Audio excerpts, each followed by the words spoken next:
كتعاني من الكحة المزمنة، عييتي ما تشربي في الدويات حتى دواء ما كيحيد لك الكحة او السعال الحاد. ايضا بالنسبه لوليداتك حتى هما كيجيهم السعال الحاد واخا كيشربوا الدواء ما كيتشافوش من الكحة. اليوم ان شاء الله غادي نحضر معكم سيرو طبيعي بالفلفل اولا بالفلفله. بالنسبه لهذا السيرو، هذا سيرو طبيعي 100% بمكونات طبيعيه، غادي يعالجكم ان شاء الله من السعال الحاد اذا كنتي كتعاني من الكحه المزمنه. هذا السيرو اللي غادي نحضر معكم يقدروا يشربوه الوليدات الصغار وايضا حتى الكبار. كيف ما كتلاحظوا معايا كنحتاجوا الحبه من الفلفل اي فلفله عندكم، تقدر تكون خضراء او لا تكون صفراء او لا تكون حمراء، ما كاين حتى شي مشكل. فاول حاجه غادي ندير الان، غادي ناخذ واحد السكين وغادي نحاول انني نقطع هاد الحبه ديال الفلفله اللي عندي اولا الفلفل اللي عندي. حاولوا انكم تحيدوا لها الزريعه ديالها من الداخل بهذا الشكل هذا كيف ما كتلاحظوا معايا. وبالنسبه لهذا السيرو هذا ان شاء الله كتلقاي العلاج في مده ديال 3 ايام. كيتحيد منك السعال وايضا الكحه المزمنه. اذا كانت عندك الكحه يعني كتعذبك، يعني غير باش تخرجيها كتعذبك، ما كتبغيش تحيد منك الكحه. ايضا حتى بالنسبه لوليداتك واخا كتشربي السيرو اولا كتشري الدوايات حتى حاجه ما كتشافيك اولا ما كتداويك. اليوم ان شاء الله غادي نشارك معكم واحد الوصفه اللي طبيعيه 100% بالفلفله فقط، غادي تعالجي ان شاء الله. كنحاول انني نقطعها لقطع صغيره بهذا الشكل هذا كيف ما كتلاحظوا معايا، مكعبات صغيره باش تسهل عليا انني نطحنها. الان كنوضع الفلفله كامله اللي عندي من بعد ما قطعتها في هذه المطحنه هذه. وهاد الوصفه هذه بالذات كتعالج وايضا كيف قلت لكم في واحد المده قصيره كتحيد لك الكحبه. وكيف قلت لكم يقدروا يستعملوها الكبار والصغار. صافي، من بعد ما وضعت الكل في هذه المطحنه هذه الان كناخذ الثوم.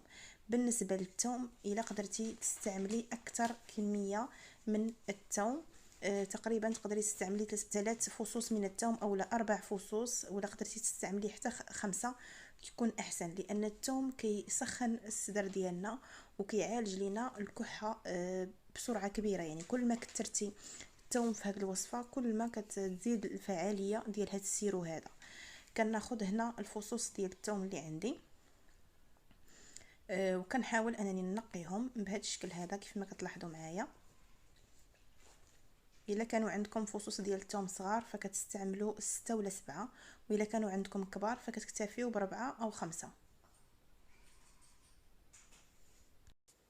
من بعد ما كتنتهيو من تقشير الفصوص ديال الثوم كتقومي بالغسل، كتغسليهم. من بعد غاديه نوضعهم في هذه المطحنه هذه كيف ما كتلاحظوا معايا. فغادي ندوز دابا نغسلهم ونرجع معكم ان شاء الله باش نكملوا الطريقه ديال الوصفه ديالنا.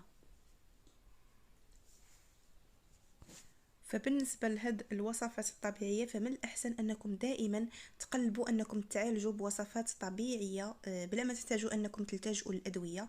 لانني انا في الصراحه دائما اولادي كنعالجهم بالنسبه للكحبه كنعالجهم بالوصفات الطبيعيه. لان كيف ما كتعرفوا الادويه ما كيخليوش المناعه في الجسم ديالنا دائما. يعني واخا تكون عندك يعني الامكانيه باش انك تشري الدواء، ولكن الا بغيتي تقلبي على الصحه ديال وليداتك ولا الصحه ديالك حاولي انك دائما تلتجئي لادويه طبيعيه. عندك الثوم، عندك الفلفل، عندك اللفت ايضا حتى هو كيعالج الكحه. فدائما كنصحكم تحاولوا انكم تعالجوا بوصفات يكونوا طبيعيين باش كتطلعوا المناعه في الجسم ديالكم يعني ماشي اي نزله برد تقضي عليكم. دائما كتكون عندك المناعه اللي ما كتخليش داك المرض انه يدمرك. هذه كانت فكره ديالي. يعني دائما حاولوا انكم تلتجؤوا للوصفات الطبيعيه بالنسبه للادويه ديال الكحه او لا، يعني باش كتطلعوا حتى المناعه ديالكم. بالنسبه للدواء راه كيحيد غير المناعه. صافي، هنا من بعد ما طحنت الكل جيدا كيف ما كتلاحظوا معايا بهذا الشكل هذا كناخذ واحد الكاسرونه وكنوضع هاد الكميه اللي طحنت كيف ما كتلاحظوا معايا بالنسبه للثوم، وبالنسبه ايضا حتى الفلفل كطحنوهم جيدا وكتوضعوهم في واحد الكاسرونه. والان غادي نضيف زيت الزيتون. بالنسبه لزيت الزيتون حاولوا يعني كل ما كان زيت زيتون طبيعي طحنوه يعني على يديكم، اولا كتاخذوه من عند شي ناس اللي كتثقوا فيهم، يعني كيكون عندهم زيت زيتون اللي كيكون حر. حاولوا تبعدوا على اللي كيتباع في المتاجر لان ما كيكونش طبيعي 100%. فداك الشيء باش كنصحكم دائما زيت الزيتون يكون طبيعي، يعني طحنينه على يديكم فكيكون احسن واحسن. انا الان غادي نستعمل معاكم هذا ديال المحلات يعني التجاريه. فواخا انا استعملته فكنصحكم يعني كنصيحه تستعملوا زيت يكون طبيعي، يعني طحنينه على يديكم كتكون الوصفه كتعطي فعاليه اكثر واكثر. صافي كنخلط هاد العناصر جيدا كيف ما كتلاحظوا معايا حتى كتندمج معكم هاد المكونات. والان غادي ندوز نوضعها فوق النار. بالنسبه للنار تكون مهيله باش ما يتحرقش لينا زيت الزيتون، تكون مهيله والفلفل يطلق لنا الفوائد ديالو على خاطرو. ايضا بالنسبه للثوم حتى هو كتكون النار مهيله. من بعد ان شاء الله غادي نرجع معكم باش نكمل الوصفه. صافي الان من بعد ما تقلى ليا الكل جيدا وكتحسوا بالنسمه ديال الفلفل وديال الثوم يعني طالعه في البيت ديالك، فكتاخدي واحد المصفات وكتوضعي واحد الكاس اولا واحد القرعه ديال الزاج اللي تكون محكمه الاغلاق. كتصفي هاد السيرو هذا اللي حضرنا اولا هاد الزيت هذا اللي حضرنا، كتصفيه في يعني في واحد الكاس اولا اي حاجه عندك.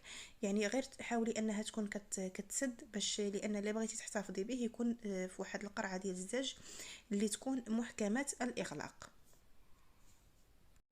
عفوا، فقبل ما غادي نصفي هاد السيرو هذا اللي عندي نسيت ما قلت لكمش باللي غادي تضيفوا ملعقه صغيره من الكمون. بالنسبه للكمون حتى هو راه مزيان للبرد ولنزله البرد، ونصف ملعقه صغيره من الملح. هادو علاش ضفتهم؟ يعني بالنسبه للكمون راه مزيان للبرد، وبالنسبه للملح غير باش تقدروا انكم تناولوا هذا المشروب هذا اولا هذا السيرو هذا. تقدروا يعني تقدروا عليه حتى بالنسبه لوليداتكم انهم يقدروا عليه. داكشي علاش ضفت الملح. صافي الان غادي نقوم بالتصفيه ديالو كيف ما كتلاحظوا معايا بهذا الشكل هذا.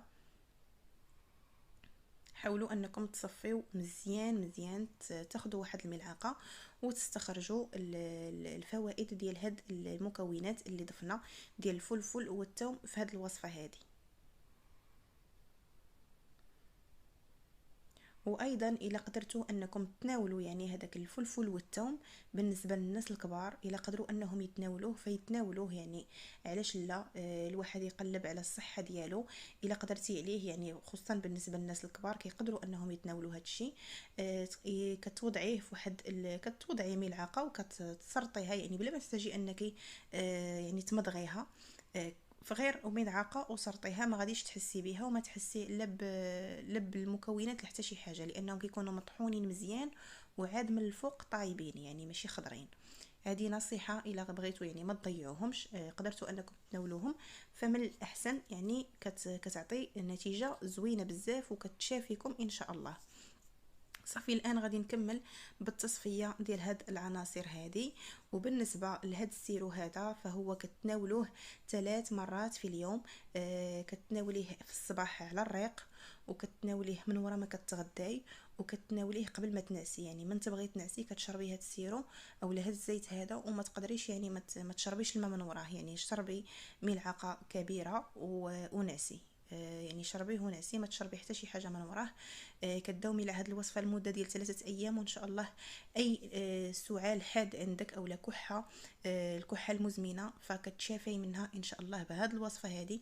وصفه مجربه، يعني انا كنديرها للوليدات ديالي كنديرها للزوج ديالي، يعني هذه الوصفه هذه مجربه وما تخافيش منها. كتشافي ان شاء الله وغادي تشافيكم كاملين باذن الله. الى عجبكم الفيديو ما تنساوش تشاركوه مع الجميع باش تشوفوا الفائده للكل. ولا كنتوا اول مره كتزوروا القناه ما تنساوش تشاركوا وتضغطوا على زر الجرس باش يوصلكم دائما جديد الفيديوهات. وما بقى لي الا نقول لكم اخواتي بسلام عليكم حتى الفيديو المقبل ان شاء الله.